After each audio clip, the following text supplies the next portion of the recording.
خواتین کو شکایت ہوتی ہے بھائی میاں جو ہے ہمارے حقوق ادا نہیں کر رہا.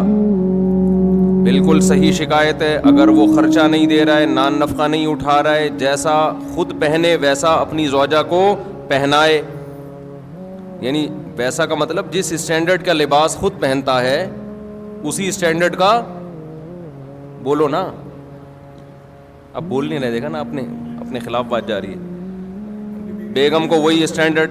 جی جی جی جی جی خیال کا لفظ نا مبہم ہے, وہ ہر آدمی کہتا ہے میں تو خیال کرتا ہوں, تو اس لیے میں خیال کو نہیں, پوری تھوڑی ڈیٹیل بتاتا ہوں. جس اسٹینڈرڈ کا خود کھاتا ہے اسی اسٹینڈرڈ کا زوجہ کو کھلائے. ایسا نہیں ہے کہ خود پیزے برگر پھوڑ رہا ہے جا کے اور اس کو مسور کی دال پہ ٹرکھایا ہوا ہے.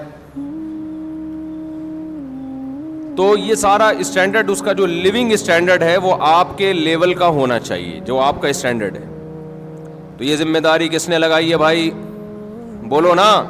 اسلام نے, اہل مغرب نے یہ ذمہ داری مرد پہ نہیں لگائی ہے. ہماری خواتین شکایتیں کرتی ہیں کہ میاں حقوق ادا نہیں کر رہا, یہ نہیں کر رہا, وہ نہیں کر رہا. بالکل صحیح ہے بھائی, اس کے باپ کو بھی کرنا پڑے گا. یعنی اس کے باپ کا مطلب یہ نہیں کہ اس کے باپ کو, اسی آدمی کو پیار سے اس کا باپ کہا جاتا ہے اردو میں. آج ہر آدمی اپنا باپ خود ہی ہے نا آج کل. لیکن یہی انٹیاں جب شوہر ان سے کہتا ہے کہ آپ میری مرضی کے بغیر گھر سے مت نکلو, بیگم جب کہیں جاؤ تو مجھ سے پرمیشن لو. صرف اطلاع دینا کافی نہیں ہے, شوہر کی پرمیشن کا ہونا ضروری. اسلام عورت کو باؤنڈ کرتا ہے کہ جب اس کی شادی ہو گئی ہے. اب آپ کہو گے مصعب کیا قومی ترانے سنانے لگ گئے ہیں؟ میں تھکا ہوا ہوں بھائی, میں ابھی سفر سے آیا ہوں, رات میرا بیان تھا اتنا لمبا پنجاب میں, تو جب میرا بہت زیادہ لمبا بیان تھا, رات بھر سویا نہیں, پھر صبح کی فلائٹ تھی, تو پھر یہ سر لگانا پڑتا ہے تاکہ میں بولتا رہوں, سمجھ رہے. تو انٹیاں جو ہیں وہ شکایت کرتی ہیں میاؤں کی کہ یہ ہم پہ روب جماتے ہیں, ان کو کیوں بتائیں ہم باہر جانے سے پہلے. کیا الٹی باتیں بھی شروع ہو جاتی ہیں, کیا میں کوئی فلم دیکھنے جا رہی ہوں. بعض دفعہ میاں کو محبت اتنی ہوتی ہے, بیگم کہیں جا رہی ہوتی ہے, ونس اپون اے ٹائم ایسا ہوا کرتا تھا, اب تو اس طرح آج کل اس طرح کی اطلاعات آ نہیں رہی ہیں. میاں کہہ دیتا ہے کہ آپ نہیں جائیں, میں ابھی گھر میں ہوں, میں چاہتا ہوں کہ آپ گھر میں رہیں. بیگم کہنی نہیں, میں اپنی اماں کے جا رہی ہوں یا کہیں بھی جا رہی ہوں. تو اسلام ایسے موقع پہ بیگم کو سپورٹ کرتا ہے یا میاں کو؟ میاں کو. سمجھتے ہو کہ نہیں سمجھتے؟ یہاں خواتین کہتی ہیں کیوں بھائی ہم کوئی غلام ہیں؟ کل میں نے رات ایک پنجاب میں ایک بہت بڑے بورڈ پہ دیکھا, ہم کوئی غلام ہیں. تو خواتین نے بھی یہ لفظ سیکھ لیا ہے, ہم کوئی غلام ہیں جو ہم بتا کے جائیں. ہے بھائی, ہم کیوں بتائیں کسی کو؟ تم کون ہوتے ہو پوچھنے والے؟ پھر ہر وقت کی پابندیاں لگائی ہوئی ہیں میرے اوپر, ہر وقت کی پابندیاں. ٹھیک ہے, یہ غیر اخلاقی حرکت ہے, ہر وقت کی پابندی.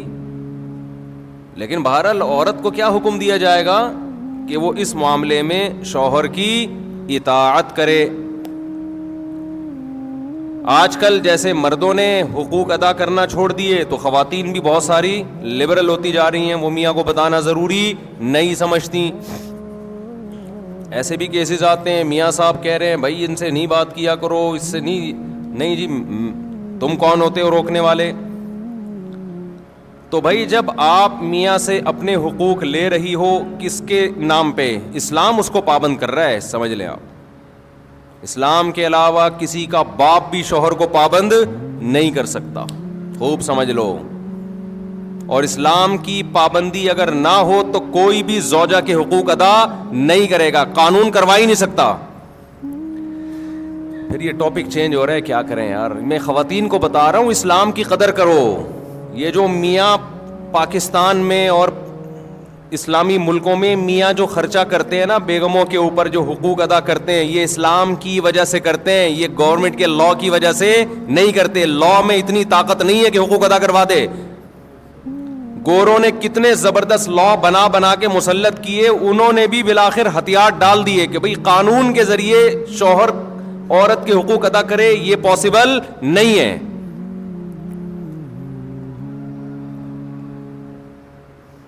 دیکھو ہمارے نبی صلی اللہ علیہ وسلم, عرب میں عورت کو پاؤں کی جوتی سمجھا جاتا تھا, کوئی اوقات نہیں تھی. ہمارے نبی نے مدینہ میں جا کے قانون نہیں پاس کروایا کہ جو عورت کی توہین کرے گا اس کو اتنے سال کی جیل ہوگی. ایسا ہمیں کوئی یہ قانون سے یہ چیزیں گرفت میں آتی نہیں ہیں. قانون میں پہلے تو یہ توہین کی ہے کہ نہیں کی ہے, پھر توہین کی ڈیفینیشن کیا ہے. میاں کہہ رہے کہ ہمارے یہاں تو پیار سے گالیاں دی جاتی ہیں. ہمارے یہاں کیا, کل ایک صاحب آئے, انہوں نے کہا مجھے میری بیوی نے بہت گالیاں دی ہیں نا, بہت پھٹا ہوا, کہیں پنجاب میں بیٹھا ہوا تو کہیں, تو میری بیوی نے بہت گالیاں دی ہیں. میں نے کہا کیا گالیاں دی ہیں؟ کہہ رہے یار مصعب کیا؟ میں نے کہا ترجمہ کر کے بتا دو. میں نے کہا ایز اٹ از گالی تو نہیں بتاؤ, لیکن آسان لفظوں میں اس کو ذرا مفہوم بیان کرو, آسان لفظوں میں اس کا. تو خیر میں یہ عرض کر رہا تھا کہ نبی صلی اللہ علیہ وسلم کے دور میں بیٹی کو زندہ دفن کیا جاتا تھا. پاؤں کی جوتی سے بھی بدتر سمجھا جا رہا ہے کہ نہیں سمجھا جا رہا؟ تو آپ صلی اللہ علیہ وسلم نے قانون سازی نہیں کی ہے مدینہ میں کہ کورٹ میں عورت کیس کرے کہ شوہر توہین کر رہا ہے. یہ بہت مبہم چیزیں ہوتی ہیں, مبہم چیزیں ہوتی ہیں, اور قانون کے ذریعے ان چیزوں کی گرفت نہیں ہو سکتی ہے. بلکہ آپ صلی اللہ علیہ وسلم نے یہ بتایا کہ میں اللہ کا پیغمبر ہوں, اور دلائل سے ثابت کیا. اللہ نے اتنے معجزے دیے جس سے صحابہ کو یقین ہو گیا کہ آپ کس کے پیغمبر ہیں؟ اللہ کے. پھر قرآن میں اللہ نے آیتیں نازل کی, لَقَدْ كَانَ لَكُمْ فِي رَسُولِ اللَّهِ أُسْوَةٌ حَسَنَةٌ, تمہارے لیے پیغمبر کی زندگی میں بہترین نمونہ ہے. فالو کرنا ہے تو کس کو فالو کرنا ہے؟ پیغمبر کو. اب لوگ سمجھ گئے پیغمبر جو جو کرتے چلے جا رہے ہیں ہمیں وہ کرنا ہے, نہیں کیا تو پنشمنٹ کس کی طرف سے ملے گی؟ اللہ کی طرف سے. اب کوئی دیکھنے والا نہیں ہے, اب نہ کوئی وکیل کی ضرورت, نہ کیس کی ضرورت. کس کا خوف بٹھا دیا ہے؟ اللہ کا. تو پھر صحابہ نے پیغمبر کا عمل کیا دیکھا؟ مشہور حدیث ہے نا کہ ایک صحابی نے نبی صلی اللہ علیہ وسلم کی دعوت کی, آپ نے فرمایا عائشہ کو بھی بلاؤ تو آؤں گا میں. یہ جو ایٹیٹیوڈ ہے, یہ جو رویہ ہے زوجہ کے ساتھ, وہ صحابی بلا رہے ہیں نبی کو, اور آپ کیا کہہ رہے ہیں ساتھ میں کس کو؟ زوجہ کو بھی بلاؤ. دل صاف تھے لوگوں کے, ان کے پاس اتنی گنجائش نہیں تھی. انہوں نے عرض کیا یا رسول اللہ یہ میں نہیں کر سکتا. آپ نے فرمایا دعوت کیا ہے؟ کینسل. پھر ان صحابی نے کچھ دنوں بعد دعوت کی, یا رسول اللہ آپ کی دعوت کرنا چاہتا ہوں. آپ نے فرمایا عائشہ کو بھی بلاؤ. صحابہ آپ کا یہ عمل بولو دیکھ رہے تھے, تو سیکھ رہے تھے نا کہ کیسے زوجہ کے ساتھ کیسا رویہ ہوتا ہے. انہوں نے کہا نہیں ہو سکتا. آپ نے فرمایا نہیں جا سکتا. پھر تیسری مرتبہ صحابی نے عرض کیا یا رسول اللہ آپ کی دعوت کرنا چاہتا ہوں. اچھا میرے سے یہ بیان خواتین سنتی ہیں نا, وہ کہتی ہیں آئے کاش مفتی صاحب کتنے اچھے ہیں, اللہ اپنی بیگموں کے ساتھ کیسے ہوں گے. تو مجھے وہ لطیفہ یاد آتا ہے, جو مولوی اس طرح بیویوں کے حقوق بیان کر رہا ہوں نا, خواتین بڑی متاثر ہوتی ہیں کہ ان کے گھر والے کتنے خوش قسمت ہوں گے. ان کی تو کبھی دعوت ہوتی ہوگی تو کہتے ہوں گے اب بیگم کے ساتھ بلاؤ تو آؤں, ورنہ میں نہیں آ رہا, جاؤ. تو وہ لطیفہ تمام خواتین سن لیں. ایک آدمی جو تھا نا ڈرائیونگ کر کے اپنی بیگم کو لاتا, بیگم اگلی سیٹ پہ بیٹھی ہوتی, اس کی بیگم اسکول ٹیچر تھی, تو لاتا اسکول کے باہر گاڑی کھڑی کرتا, اترتا, بیگم کا گیٹ کھولتا, دروازہ نا لاک کھولتا, وہ جاتی تو خواتین دوسری دیکھتی یار کتنی رسپیکٹ دے رہا ہے اپنی, خود اترتا ہے ڈرائیوروں کی طرح دروازہ کھولتا ہے باہر سے نا. تو رشتے آنا شروع ہو گئے. ایک اور شادی ہو گئی اس کی اسی چکر میں نا. خواتین نے خود کہ بھائی اتنی عزت دے رہا ہے یار, ہم میں بھی چاہیے اس کی بیوی بن جائے ہم. 2 شادیاں ہو گئی. پھر بیگم کو, پہلی والی بیگم اسکول ٹیچر تھی, اس کو لے کر آتا, اترتا, باہر سے دروازہ کھولتا, 3 شادیاں ہو گئی بھائی. صحیح ہے نا. وہ بھی گھننا بنا ہوا ہے, بتا نہیں رہا ہے کسی کو اصل کہانی کیا ہے. اس نے کہا ہونے دو, خود سے آ رہا ہے بھائی. اور خواتین دیکھ رہی ہیں, متاثر ہو رہی ہیں بھائی, ماشاء اللہ ماشاء اللہ. پھر ایک دن آیا, دروازہ ایسے ہی کھولا, 4تھی بھی ہو گئی. بعد میں پتا چلا یہ دروازہ باہر سے کھلتا ہے, اندر سے لاک خراب ہے اس کا. جو دروازہ ہے اس کا لاک اندر سے خراب ہے. تو جب تک پوری تحقیق نہ کر لو نا بھائی, کسی سے متاثر مت ہو.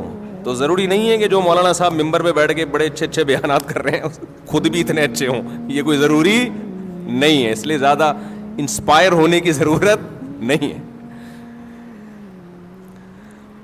تو نبی صلی اللہ علیہ وسلم نے کیا فرمایا کہ عائشہ کو بھی بلاؤ. تو 30 دفعہ میں جب انہوں نے دعوت دی, تو جب آپ نے فرمایا کہ عائشہ کو بھی بلاؤ, تو انہوں نے عرض کیا کہ ٹھیک ہے. تو صحابہ آپ صلی اللہ علیہ وسلم کا یہ عمل اپنی آنکھوں سے بولو دیکھ رہے تھے. اب کوئی قانون سازی کی ضرورت نہیں تھی. اللہ نے پہلے بتا دیا تھا کہ تم نے فالو کس کو کرنا ہے, پیغمبر کو فالو کرنا ہے, ان کا رویہ دیکھنا ہے. حضرت عمر رضی اللہ تعالی عنہ کی زوجہ نے ایک دفعہ اونچی آواز سے بات کی, تو وہ غضبناک ہو گئے کہ یہ کیا بھائی. تو انہوں نے فرمایا کہ پیغمبر, پوری حدیث کے الفاظ مجھے یاد نہیں ہیں, انہوں نے فرمایا کہ پیغمبر صلی اللہ علیہ وسلم کی زوجہ کبھی پیغمبر صلی اللہ علیہ وسلم سے اونچ نیچ ہو جاتی ہے. وہ اونچ نیچ ہوئی تھی نا, حضرت زینب نے حلوہ بنا کے بھیجا. حضرت عائشہ رضی اللہ تعالی عنہا مسجد نبوی میں حجرے کے باہر موجود تھیں, صحابہ کرام بیٹھے ہوئے تھے. حضرت زینب نے کچھ حلوہ بنا کے بھیجا. حضرت عائشہ رضی اللہ تعالی عنہا کو غیرت آئی کہ میری باری میں سوکن کی مداخلت کیوں ہو رہی ہے. امی عائشہ نے وہ حلوہ کی برتن اٹھا کے زمین پہ دے مارا اور اس کو توڑ دیا. میں اکثر اس موقع پہ کہتا ہوں بھائی, اگر ہم اور آپ میں سے کوئی ہوتا اور دوست بھی یہ منظر دیکھ رہے ہوتے تو غیرت کا مسئلہ بناتے کہ نہیں بناتے, اور دوستوں کو واقعہ سناتے کہ میری بیگم نے ایسے حلوہ میرے سامنے برتن توڑا, میں نے رکھ کے 2 لگائے. تیرا بھائی ڈرتا ورتا کسی سے بولتے ہیں نا.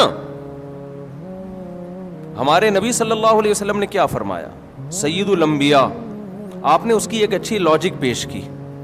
فرمایا غارت امکم, تمہاری ماں کو غیرت آ گئی ہے, یہ محبت میں ہوا ہے. سمجھ رہے ہیں کہ نہیں سمجھ رہے. ان کو یہ ہوا کہ باری میری ہے تو کسی اور کے گھر سے گفٹ کیوں آ رہا ہے, دوسری زوجہ کے گھر سے. تو یہ غیرت میں کیا, یہ کوئی غصہ نہیں ہوئے, زمین پہ بیٹھ کے وہ برتن اٹھا لیا. اور جب حضرت عائشہ کا غصہ ٹھنڈا ہوا تو فرمایا کہ برتن کے پیسے دے دینا, زمان تو آئے گا نا. اب یہ تو نہیں کہ غیرت میں آپ نے کسی کچھ بھی کر لو تو زمان تو آتا ہے نا. تو میں جب یہ حدیث پڑھی میں حیران ہوا. میں نے کہا یار اگر ہم لوگ ہوتے تو ہم یہ واقعہ 30 لوگوں کو بھی سناتے, بھائی تیری بھابھی نے ایسا کیا آج, اور تجھے پتہ ہے ہم سسرال سے ڈرتے ورتے نہیں. اور دوست بھی مردانگی کے چیلنج دیتے, ابے تو جورو کا غلام ہے, تیرے گھر میں برتن ٹوٹ رہے ہیں, صحیح ہے نا, تیرے گھر میں کیا ہو رہا ہے, اور وہ بھی تیرے دوستوں کے سامنے, شاگردوں کے سامنے. کوئی تمیز ہے یار, رکھ کے لگایا کیوں نہیں تو نے. لیکن صحابہ نے یہ منظر بھی اپنی آنکھوں سے دیکھا. یہ حدیث تو صحابی بیان کر رہے ہیں نا, کہ نبی نے اس کی توجیح کی, غارت امکم, تمہاری ماں کو غیرت آ گئی. تبھی تو حدیث میں آتا ہے. دیکھو یہ واقعہ سننے میں الگ ہے, سننے میں تو آپ سمجھ رہے ہو بھائی نارمل ہے. حقیقت یہ ہے کہ جب گزرتی ہے تو پتہ چلتا ہے کہ اس کے لیے تھوڑے بہت اخلاق کافی نہیں ہے, بہت بڑا ظرف ہونا چاہیے. اور خاص طور پر وہ پیغمبر جن کو سب فالو کر رہے ہیں, مقتدا اور رہبر ہیں, جن سے افضل اس کائنات میں اللہ نے کسی کو پیدا کیا نہیں ہے.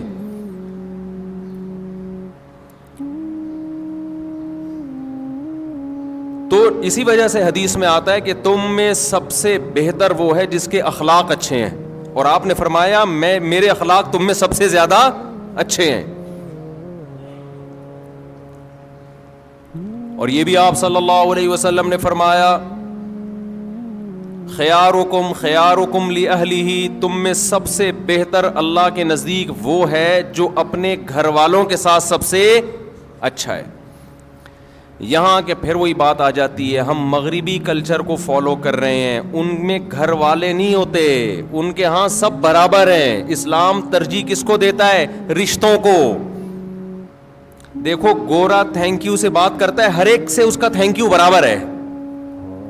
کسٹمر سے بھی وہی تھینک یو, عام آدمی سے بھی وہی thank you, excuse me, please, یہ جو ان کے الفاظ ہیں نا, یہ سب سے کیا ہیں؟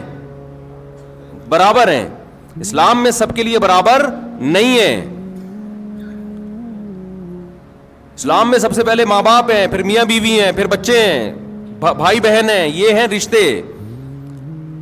آج کتنے لوگ دوستوں سے بڑی تمیز سے بات کر رہے ہوتے ہیں, ہو ہا ہی, گھر میں آتے ہی ایسے جیسے چنگیز خان نے بغداد پہ حملہ کیا ہے. گھر میں تمیز سے داخل ہی نہیں ہوتے, مسکراتے چہرے کے ساتھ داخل نہیں ہوتے, سلام نہیں کرتے. جو میں نے آبزرو کیا ہے نا, جس کی لاٹھی اس کی بھینس, جو پاورفل ہے نا وہ حاوی ہے بس. مرد اگر پاورفل ہے تو وہ حقوق نہیں دے گا, وہ دبائے گا حقوق. عورت طاقتور ہے تو وہ مرد کو کھا جائے گی, مرد طاقتور ہے تو عورت کو کھا جائے گا. جس کی لاٹھی اس کی بھینس. جب اللہ کے خوف سے حقوق ادا ہوتے ہیں, اللہ کی چاہت میں حقوق ادا ہوتے ہیں, تو آپ طاقتور ہو تو بھی حقوق ادا کرو گے, آپ کمزور ہو تو بھی, کیونکہ آپ کو پتا ہے کہ میں کس کی وجہ سے حقوق ادا کر رہا ہوں, مجھ پر کون ہے؟ اللہ ہے, میں اس کو راضی کرنے کے لیے کر رہا ہوں. تو میں اس کر رہا تھا کہ جب تک اللہ کا یقین اور اللہ کی سزا کا خوف اور اللہ کی جنت کا یقین نہیں ہوگا, انسان ایک دوسرے کے حقوق بھی ادا نہیں کریں گے.